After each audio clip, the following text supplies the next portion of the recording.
I'm going to tell you a few things about beer. Specifically, beer here. This is the Brooklyn Brewery, located, of course, in Brooklyn. This is our logo.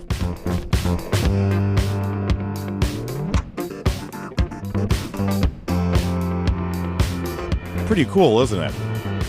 This is our beer. The original recipe was taken from turn-of-the-century Brooklyn.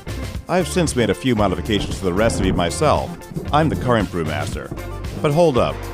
First, I want to tell you about our beer.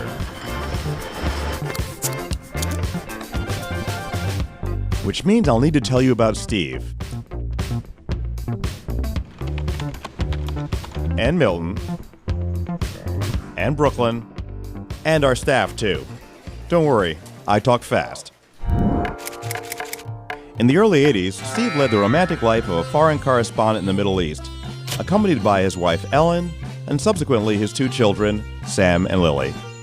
Good beer was not only hard to come by in the Middle East, it was often illegal.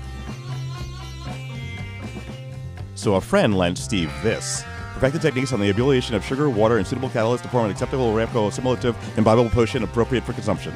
A homebrewing guide with a purposely confusing title, concealing that it was, in fact, a homebrewing guide.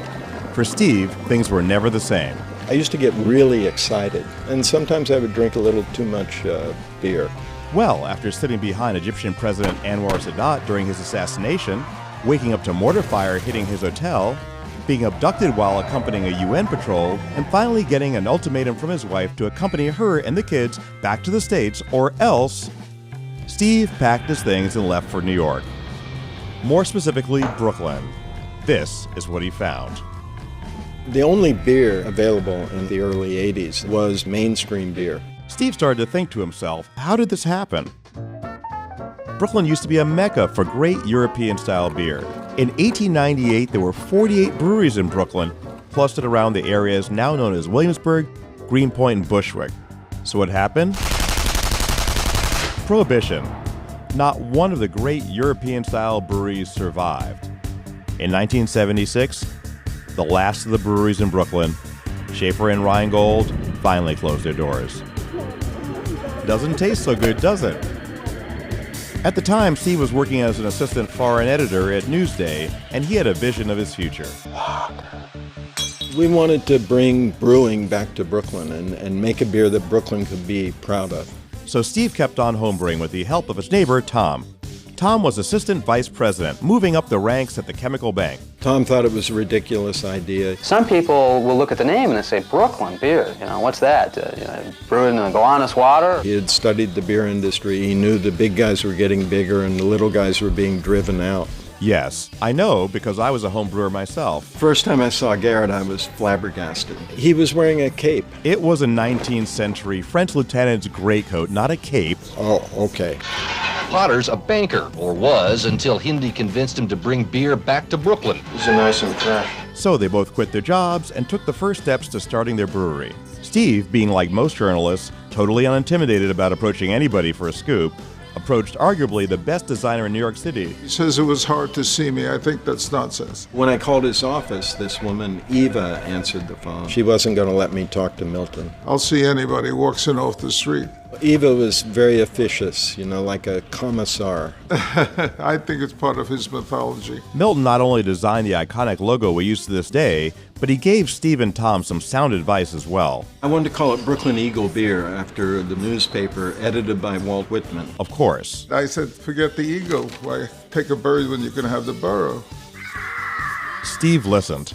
He was right. Steve believed the borough was on the verge of a renaissance. I don't think anyone envisioned all these hotels going up all around us. The artists were the real pioneers in this part of Brooklyn, and artists drink a lot of beer. The word of mouth, of course, was spectacular. May New York never again be without a brewery. 1, 2, 3. He has an honest job now. And brewing was brought back to Brooklyn.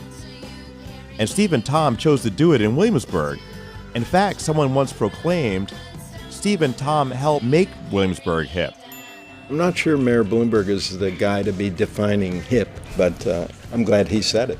As Steve set out to build a brewery, he hired me to be the brewmaster. Garrett's an amazing guy. You know, he wrote The Brewmaster's Table, and he's editor-in-chief of the Oxford Companion. As far as I could tell, he's completely brilliant at making beer and understanding beer, fashionable in his own way. He's an incredible chef. Garrett begins a lot of his talks by saying he's on a mission from God. I am on a mission from God, Steve. I think it's from the Blues Brothers, isn't it? My mission? To make Brooklyn beer delicious, adventurous, and available to the people. And I think we're doing a pretty good job. We have an incredible staff.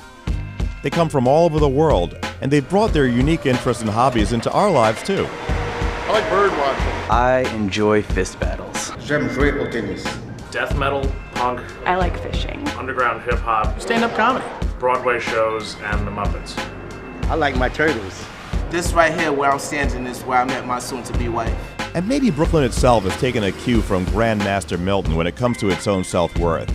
As soon as anyone heard the word Brooklyn, they felt well inclined towards the subject. And we're proud of that.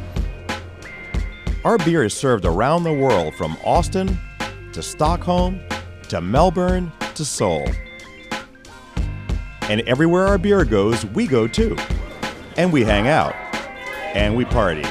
And we tell stories. Steve especially likes to tell the Brooklyn story to our new team members. You know, he says, wait a minute, you were there when Sinat got it?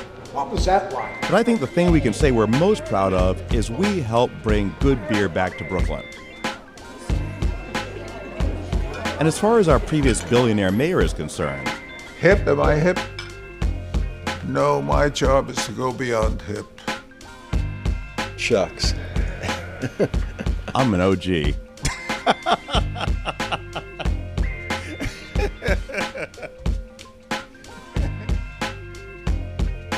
can just like reach over, look at it, and then put it back. I don't want to do that. It's too much like an advertisement. You got it.